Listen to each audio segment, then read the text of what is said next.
Picture this. It's a sweltering July morning in 1518, and you're walking through the cobblestone streets of Strasbourg, a prosperous city in the Holy Roman Empire. The merchants are setting up their stalls, children are playing in the squares, and life seems perfectly normal. Then you turn a corner and witness something that will haunt your nightmares forever. A woman is dancing in the middle of the street. But this isn't celebration. This is pure, unbridled terror made flesh. Her feet are bleeding through her shoes. Her dress is soaked in sweat. Her eyes hold the wild desperation of someone who cannot stop moving, no matter how desperately she wants to. Her name is Frau Trophäa, and she's about to trigger one of history's most disturbing and inexplicable mass hysteria events. What started as one woman's bizarre behavior would soon consume hundreds of people, leaving medieval Europe grappling with a plague that killed not through disease, but through exhaustion, heart failure, and the simple, horrifying inability to stop dancing. This is the true story of the dancing plague of 1518, a medical mystery so bizarre that modern science still struggles to explain it, and so terrifying that it reveals the darkest corners of human psychology and medieval society. Before diving into these forgotten stories of survival and suffering, if you enjoy learning about the hidden truths of history, consider hitting that like button and subscribing for more content like this. And please, comment below to let me know where you're listening from.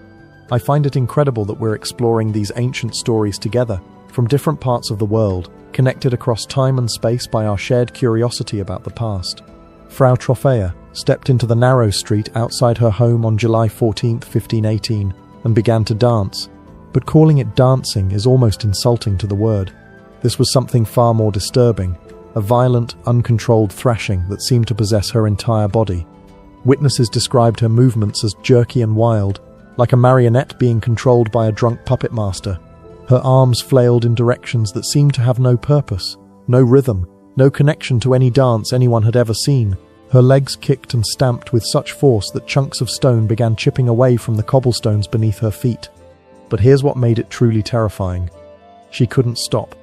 Hour after hour, Frau Trophäa continued her frenzied movements. When concerned neighbors approached to help her, she pushed them away while continuing to writhe and twist.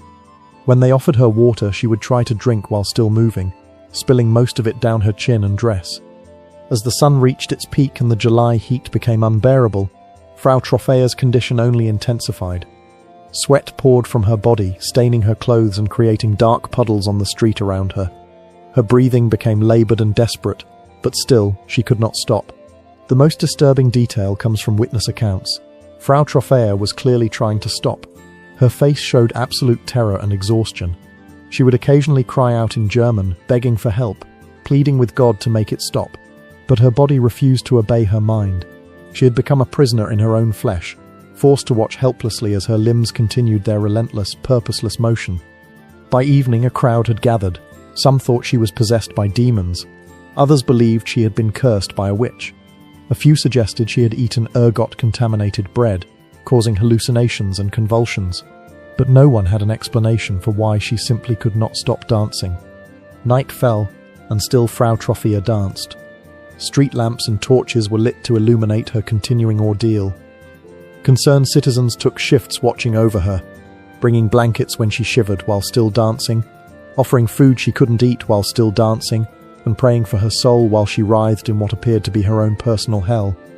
The contagion spreads. What happened next defies all rational explanation and enters the realm of mass psychological horror. On the second day of Frau Trophäa's ordeal, a neighbor named Herr Klaus began experiencing what he described as an overwhelming urge to move. At first it was just a twitching in his legs and restless energy that made sitting still uncomfortable. But within hours, Klaus found himself unable to resist the compulsion to dance. Unlike Frau Trophäa's wild thrashing, Klaus's dance was different, more structured, almost ballroom-like, but equally uncontrollable. He would waltz with invisible partners, his arms positioned as if holding someone, spinning and stepping in patterns that seemed to follow some internal music only he could hear. The sight of two people dancing uncontrollably in the street drew even larger crowds. Medieval Strasbourg had never witnessed anything like this. Street vendors abandoned their stalls to watch.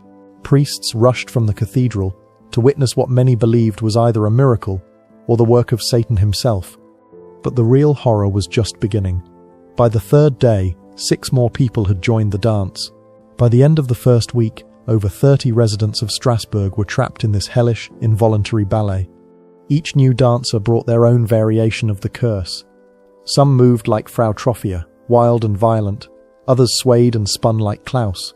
Some appeared to be dancing to military marches, stepping high and saluting invisible commanders. A few moved as if they were at a peasant festival, clapping their hands and stomping their feet in folk rhythms. But what united them all was the complete inability to stop, and the clear terror in their eyes as they realized they had lost control of their own bodies. The spread pattern was particularly disturbing. It wasn't random. People who watched the dancers for extended periods were most likely to be affected. Families who cared for afflicted relatives often found themselves joining the dance within days. The plague seemed to spread through observation, as if the very act of witnessing this bizarre behavior somehow infected the viewer's mind. Dr. Johann Weyer, a physician visiting Strasbourg at the time, wrote in his journal, "I have seen plagues of the body that destroy flesh and bone, but this is a plague of the soul, spreading from eye to mind to limb, turning rational human beings into slaves of motion they cannot comprehend or control." The city's response, making it worse. Faced with an inexplicable crisis, the city officials of Strasbourg made a decision that would go down in history as one of the most catastrophically wrong responses to a public health emergency ever recorded. After consultation with physicians, theologians, and civic leaders, they reached a conclusion that seems absurd to modern minds. The dancers were sick because they couldn't dance properly. The cure, they decided, was more dancing. The theory, based on medieval medical understanding, was that the afflicted had hot blood that needed to be cooled through continuous movement. Like a fever that breaks through sweating, they believed the dancing sickness would resolve once the dancers had danced out all the corrupt humours in their bodies. So the city government hired professional musicians and built a wooden stage in the largest public square.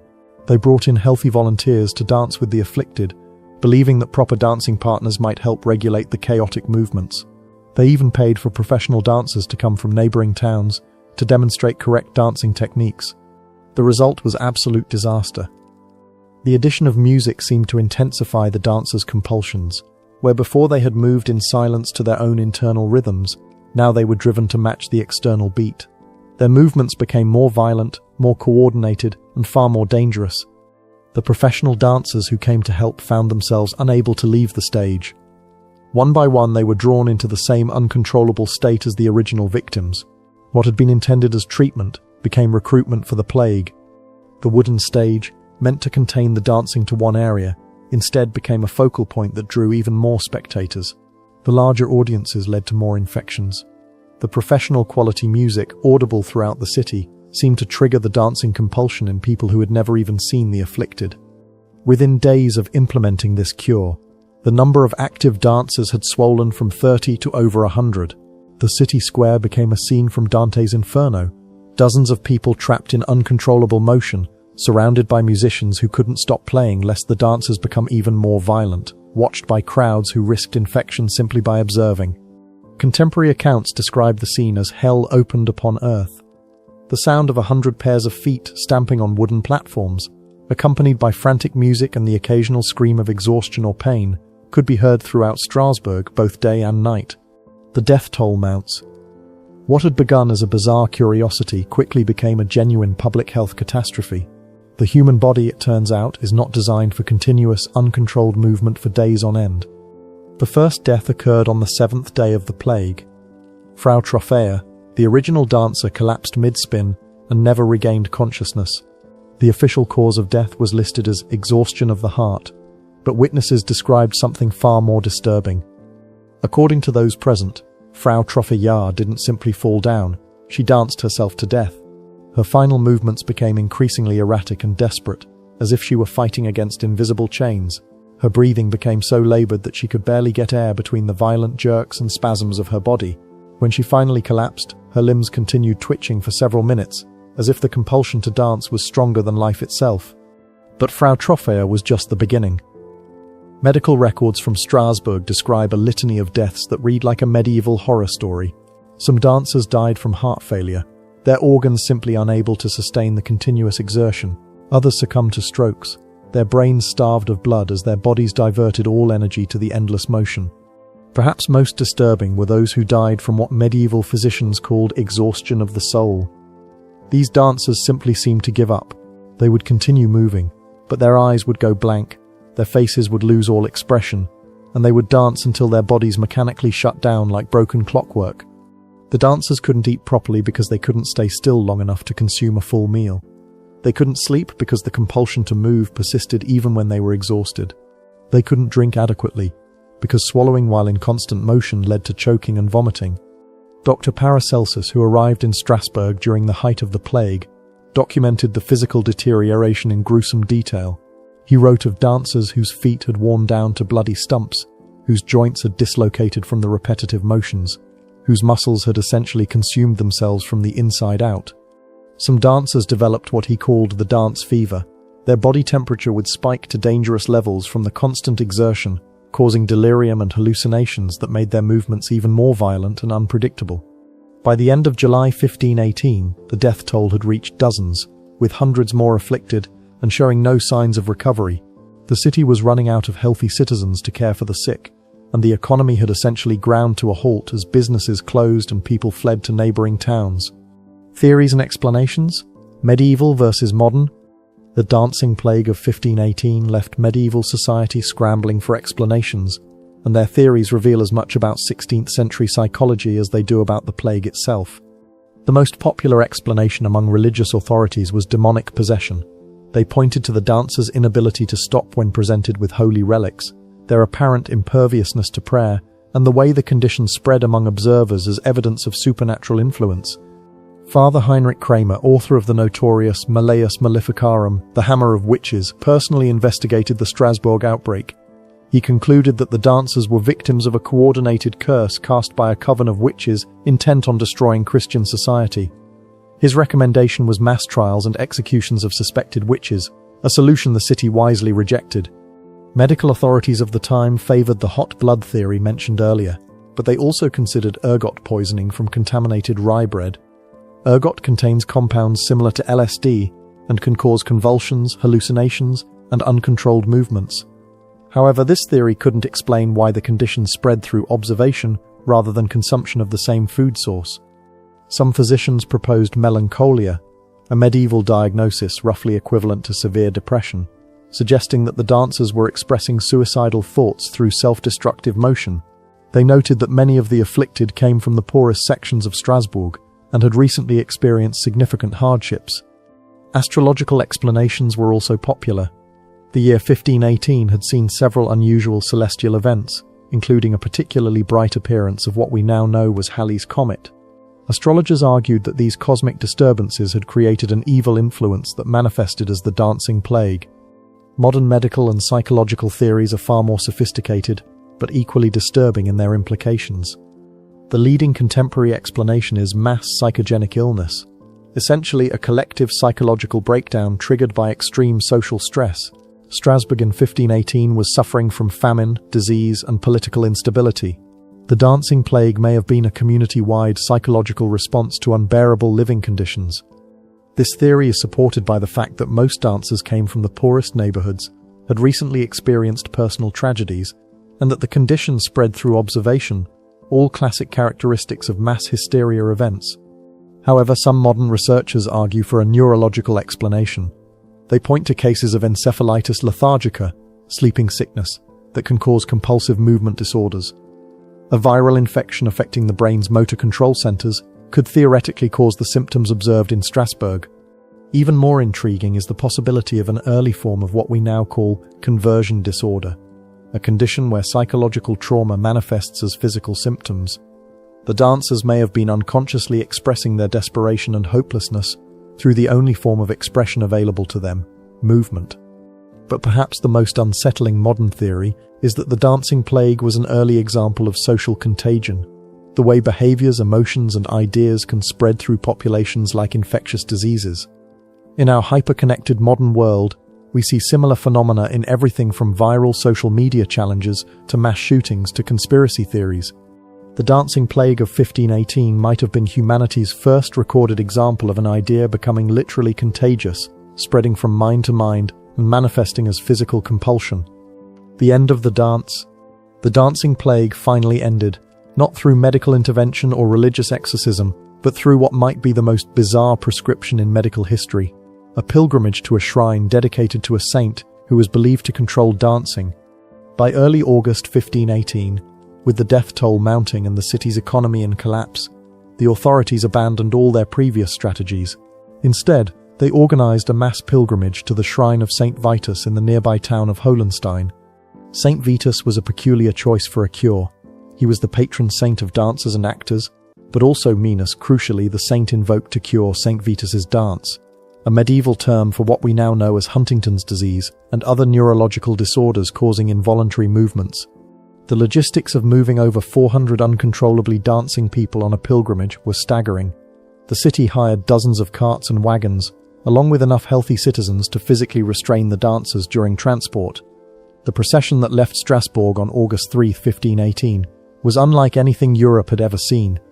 Contemporary accounts describe a miles-long caravan of dancing people, some restrained in carts, others walking while continuing their compulsive movements, all accompanied by family members, physicians, priests, and curious onlookers.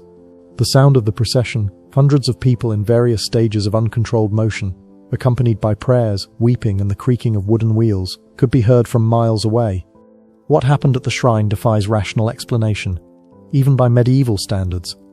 According to multiple eyewitness accounts, including sworn testimony from city officials, something extraordinary occurred when the dancers reached St. Vitus's shrine.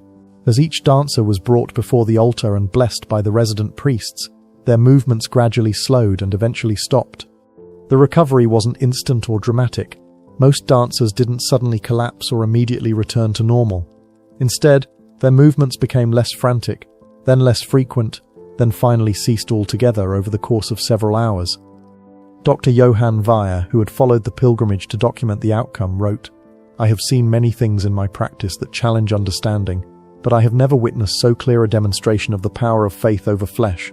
Whether by divine intervention or by the mysterious workings of the human mind, the curse that had held these people in its grip for weeks was broken in a single day."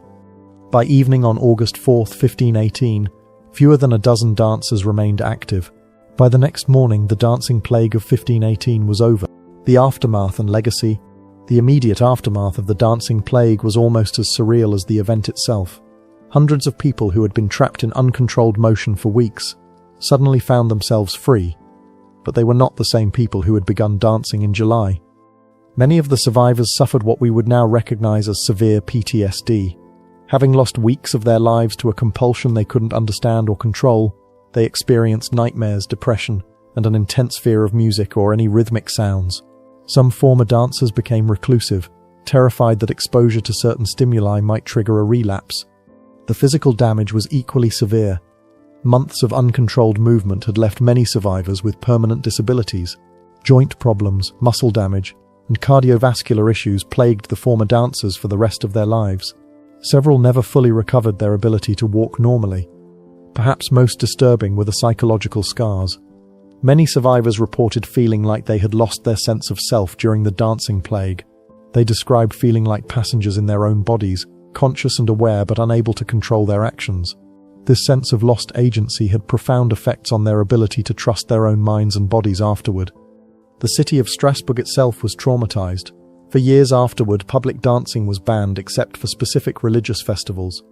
Street musicians were required to obtain permits and could be arrested if their music was deemed too rhythmic or compelling. The wooden stage built to cure the dancers was burned, and the square was consecrated to prevent any recurrence. The economic impact was staggering. Strasbourg lost nearly 15% of its adult population to death, disability, or emigration following the plague. Entire neighborhoods had been abandoned as families fled in terror.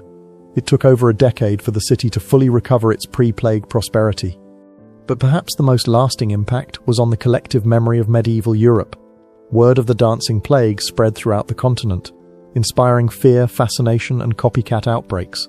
Kleinsey accounts of similar but smaller dancing plagues emerged from at least a dozen other European cities over the following decades. The event also profoundly influenced European attitudes toward mass gatherings, public health, and the relationship between mind and body. It was one of the first recorded instances where authorities recognized that psychological factors could cause genuine physical illness, laying early groundwork for what would eventually become the field of psychiatry. Modern echoes. Are we still dancing? The dancing plague of 1518 might seem like a bizarre historical curiosity, but its echoes reverberate through modern society in ways that should make us deeply uncomfortable. Consider the phenomenon of viral social media challenges that compel people to engage in dangerous or self-destructive behavior. From the Ice Bucket Challenge to more harmful trends like the Tide Pod Challenge or the Momo Challenge, we see the same pattern. An idea spreads through observation, people feel compelled to participate despite recognizing the risks, and the behavior spreads far beyond its original context. Mass hysteria events continue to occur in our supposedly rational modern world. The 2016 clown sightings phenomenon saw thousands of people across multiple countries reporting encounters with threatening clowns, despite little physical evidence. The reports spread through social media, creating a genuine public safety crisis based largely on shared psychological contagion. Even more disturbing are modern examples of conversion disorders and mass psychogenic illness. In 2011, dozens of teenage girls in Leroy, New York, suddenly developed tics, twitches, and involuntary vocalizations that spread through their social network. In 2012, over 200 factory workers in Cambodia suddenly fainted and experienced convulsions, shutting down production for days. These modern dancing plagues follow the same patterns as the 1518 outbreak. They affect people under stress, they spread through social connections, they cause genuine physical symptoms, and they resist conventional medical treatment. Perhaps most unsettling is the recognition that our hyper-connected digital age might make us more susceptible to such contagions, not less. Social media allows ideas, behaviors, and psychological states to spread faster and farther than ever before. We're all potentially just one viral video away from our own version of the dancing plague. The citizens of Strasbourg in 1518 couldn't understand how an idea could become physically contagious. They lived in a world where information traveled at the speed of horses and word of mouth, yet they experienced one of history's most dramatic examples of social contagion. We live in a world where information travels at the speed of light and reaches billions of people simultaneously. We have far more sophisticated understanding of psychology, neurology, and social dynamics, yet we continue to see the same fundamental phenomenon. Human consciousness is far more fragile and interconnected than we like to believe. The dancing plague reminds us that the line between individual and collective experience is thinner than we imagine. It suggests that under the right conditions of stress, fear, and social pressure, entire communities can lose their grip on reality in ways that manifest as genuine physical illness. In the end, the dancing plague of 1518 serves as both historical curiosity and modern warning. It reveals the terrifying fragility of human consciousness and the devastating power of social contagion. Frau Troffea stepped into that street in Strasbourg and began dancing because something in her mind or body compelled her to move. Whether it was psychological trauma, neurological illness, or something else entirely, we may never know. But her individual crisis became a collective nightmare because human beings are fundamentally social creatures, connected to each other in ways we still don't fully understand. The hundreds of people who joined her dance weren't weak or gullible. They were ordinary citizens living through extraordinary stress, and they fell victim to one of the most basic features of human psychology, our tendency to mirror and mimic the behavior of those around us. The dancing plague ended at the shrine of Saint Vitus, but the conditions that created it never went away. Social stress, economic inequality, political instability, and the fundamental human need for meaning and connection continue to exist. In our modern world, they may be more intense than ever. We are all potential dancers, waiting for the right combination of stress, suggestion, and social pressure to begin our own uncontrollable movements. The rhythm might be different: viral challenges, conspiracy theories, mass panic, political extremism, but the underlying mechanism remains the same. The people of Strasbourg learned that ideas can be contagious, that consciousness is fragile, and that the boundary between individual and collective experience can collapse without warning. They learned these lessons through blood, sweat, and the desperate rhythm of feet that couldn't stop moving. The question is, what will it take for us to learn the same lessons? And when the next plague begins, whatever form it takes, will we recognize it for what it is before it's too late to stop the dance? Perhaps the most haunting aspect of the dancing plague is that we still don't know exactly why it started or why it stopped.